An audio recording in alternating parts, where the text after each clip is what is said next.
What?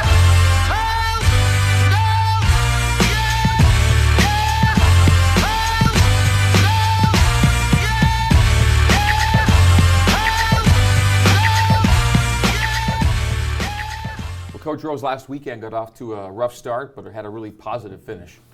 Well, we actually played really well in the first half of that Pepperdine game, and I think that I was actually really pleased with how our guys prepared for that week. We had some interesting situations with our team and who played, and Chase getting in a situation where we felt like he was really going to have a great week. Ty didn't practice for a day or two because of some illness, and Chase was kind of in that spot. And then we get to the game, and Ty's ready to play, and Chase kind of gets knocked out. But we played a good first half, and we competed well and scored the ball well. We shared it. I thought we rebounded well, defended well, and then the start of the second half, they really put a rush on us, and we kind of answered that by scoring, but we never really got into any type of defensive rhythm. And when we did get them to miss, they seemed to grab offensive rebounds and score. And stops were very few and far between in that second half, and it ended up costing us the game. Tough one to have to take into the weekend or bounce back from, but you did that. What do you think was the key to getting right to where what happened Thursday didn't happen again on the weekend? Well, I think that there's a lot of different things. The matchup of who we're playing is an issue. LMU is way more of a, they give you space to operate in. Pepperdine is a much more pressure kind of a oriented team. But offense wasn't our problem either night. I mean, we scored enough points in both games to win, and I thought defensively we were really good. It's not very often, we mentioned this on the radio show afterwards, but it's not very often where that quickly you can get yourself in the exact same spot and then see if you can change it and respond differently. And we were up 10 or 11 Thursday night, let it get away. We're up 10 or 11 on Saturday afternoon, and we start that second half, and the first three possessions, the same thing happened. They get a three-point play, they get two free throws, they get a three-pointer. We score to keep the distance, but we call timeout and tried to address it again, and then we were pretty good from there on out on the defensive end, and then we got some big plays offensively. Skylar Halford picked up really well in that second half and played a great offensive game. Obviously, Tyler, with his steady 22 points and just continually being able to make big shot after big shot, and then, Kyle had another career game, so with a triple-double. So, I'm glad we responded with the win. I think that it helps everybody's their confidence, their mental kind of makeup.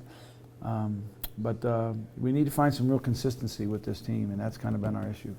How tough was that Thursday post-game locker room, and then what were the non-tactical keys to getting right for Saturday, do you think? Well, we talked a lot about the issues in life when things don't go well, how you respond to them, and we talked a little bit about the process of getting knocked down and then trying to get yourself back up again, and how that works and what's expected in so many different areas. But especially with this team, that our expectation is we need to respond to something that none of us are happy about what just happened. And we talked among the staff to try to maybe find some psychological advantage that we could use with some personnel issues. We knew Ants was was in trouble to be able to play a full game, and so we made a decision to go with kind of our older guys, our seniors, give them an opportunity to see if from their experience that they can help us respond to a tough situation. And those two kids really did. Skylar and Josh were both terrific in the game. Yeah, Tyler and Kyle and Sky, got a lot of attention with their efforts on Saturday. How big was the inclusion of Josh Sharp, who hadn't played a lot for the last couple months, really? Then he has I thought a great game Saturday. Well, rebounds are such an issue for us, and we're trying to find it's really difficult for us, to play these two big guys at the same time, to play Isaac and in Corbin, and so we've kind of put those guys in that center spot. We've played Ryan a little bit at the 4, but he's really young and inexperienced, and so we decided to go back to Josh. And Josh is a guy who you couldn't tell if he was your starter or the last guy on the bench as far as how he practices every day. He is a relentless competitor, and he, during the discussions, we just felt like he's been around. He's seen a lot of challenges that we've been through, and just gave him an opportunity to respond. And you don't really know how that's going to happen, but I knew he was ready for it after the first 4-minute timeout when he came into the huddle with 3 rebounds and just a really energetic effort in that first 4 minutes, and he ended up playing most of the game, 20+ minutes. You have 5 conference games left. It may be tough for St. Mary's to catch the Zags. It may be tough for anyone to catch St. Mary's for second. You and Pepperdine are in this tussle now for 3rd place. They have a tie break. It's going to be interesting here down the stretch. Well, yeah, you look at the standings, and there's 3 or 4 teams, I think, that are in the mix, for that 3rd and 4th spot. And so, we'll,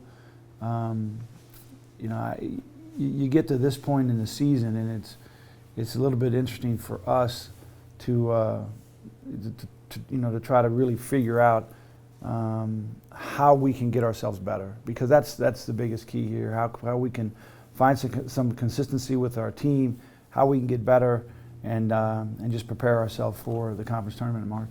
The goal is always the NCAA tournament, and it's always within reach until it's not. I mean, really. And that's the beauty of our game, is that no matter where you sit in the conference standings in the regular season, that there is a tournament, and we've gone into those tournaments a lot of years with those lower teams taking shots at us, and you kind of have to, defend against that. And this year it'll be a little bit different. Nate Austin, will he be a part of your mix heading down the stretch, do you think? Well, we'll know more at the middle of this week. We'll practice him a couple days this week and see how he responds. And if he's healthy and he feels like he's strong and that he can compete. But the one thing that we'll have to kind of guard against is putting him in the lineup and having him have some type of setback and then not be able to finish the season. And so we'll have to kind of try and make that decision sometime in the middle of the week. You'd be really careful with it, obviously. Yeah. But you can still, that would still be something you can really use. It'd really help our team. It would really help our team this year if he could find a way to get back to where he's that guy, that energy guy that we really need. Okay, before we take a look at the weekend coming up, let's get to Twitter for a few questions here for you, and it's hashtag Rose1on1 for your Twitter questions. Bill says, Coach, great win at LMU. Both games, Pepperdine and LMU, had similar first halves but very different second halves. You've alluded to it a bit already, but why was it to you? Personnel, scheme, opponent, or just pure grit? I think a little bit of personnel, a little bit of scheme, but a lot of it has to do with guys just really being determined, I think. I think in that second half, if you go back and look at that Pepperdine game, there were possessions in that game where it just looked like Pepperdine had all the energy and all the effort to try and secure a couple offensive rebounds, their drive to the basket, and then just their determination. We had some opportunities where we got a little bit impatient offensively, but sometimes when you get on the road and that thing, it's like they're playing downhill and you're trying to hold them back, and that's what it felt like in the second half of that game. Okay, next question from Jared. How do you maintain the confidence and good attitude of a player or team when the game results aren't what they want? Well, I think that there are, there's so many things that make up this team, and there's so many life lessons that you're trying to learn as a result of this. The most important thing is, these guys, they get along really well with each other, and I think that to try and stay away from becoming really selfish, to actually be able to play for each other and continue to see the big picture and know that. You look for things that are really positive that guys can latch onto. The fact that the national champion last year finished third in their league, and so there's things that can happen in this game that are really quite amazing, and hopefully you can keep positive enough that maybe the guys believe that can happen for this team, for us.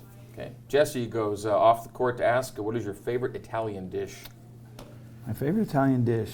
I'm going to go with something just kind of ridiculous, but I'm kind of a basic lasagna guy, you know, and that's I actually try to. When we actually travel and are in Italy, my favorite dish is actually spaghetti because I know exactly what I'm getting with the spaghetti. But those are probably two of my favorites. All right, Rose Rose one-on-one for your Twitter questions next week. All right, this weekend, St. Mary's and Pacific, the first 2 of 3 straight home games to end your regular season home slate here. Yeah, we're looking forward to this. I think that we've got a really good St. Mary's team, a team that has got 5 seniors, and all of them are 50-year guys, really experienced. We played them pretty tough, and then lost at the end over at their place, and just look forward to hopefully a good crowd, and then we get some good energy in the gym, and then the Saturday night game is Valentine's. Hopefully all the sports, the women will get their guys out to the game on Valentine's night. By the way, last 3 home games for your seniors, obviously, but that means 3 last chances to see Tyler Haws, and he could end up breaking Jimmer's scoring record on that last home game next week. We'll talk about, but could happen. Yeah, hope so. Okay, Coach, good luck this weekend. All right, thanks a lot, Greg.